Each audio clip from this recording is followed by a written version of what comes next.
Merhabalar, Göksel'in mutfağına hoş geldiniz. Bugün hep birlikte müflü hamurundan kremalı, çikolata kremalı kruvasan yapacağız. Çok da kolay olacak, basit bir şey. Müflü hamurlarını çıkarttım. Ortadan bir pizza kesiciniz varsa onun yardımıyla şu şekilde kesiyoruz.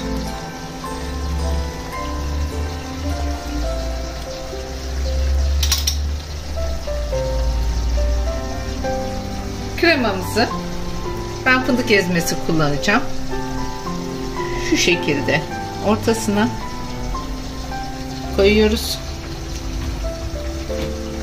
Bu kadar yeterli olacaktır. Daha sonra ortadan şöyle bir çizik atalım.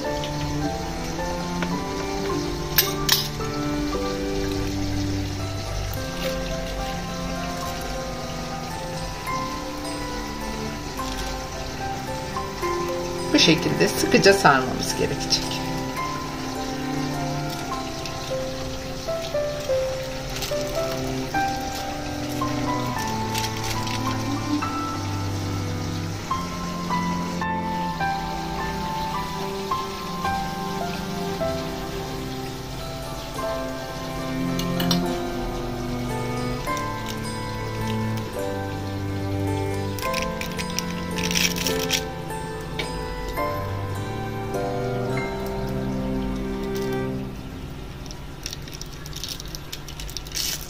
Çok sık sarın bunu lütfen.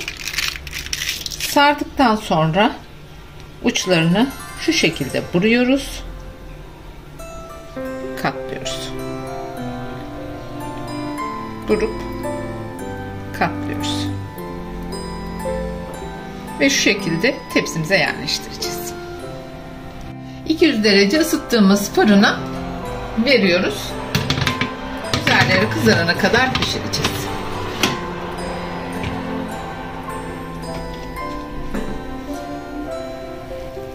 Kruvasanlarımız pişti. Çok da güzel oldu. Çıtır çıtırlar.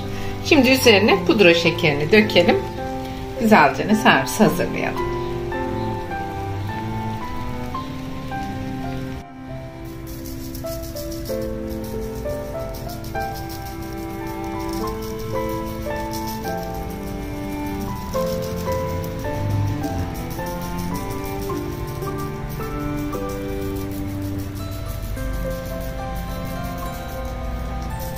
Müflü hamurundan çok güzel kruvasanlar yaptık. Çikolata krema kullandık bunun içine.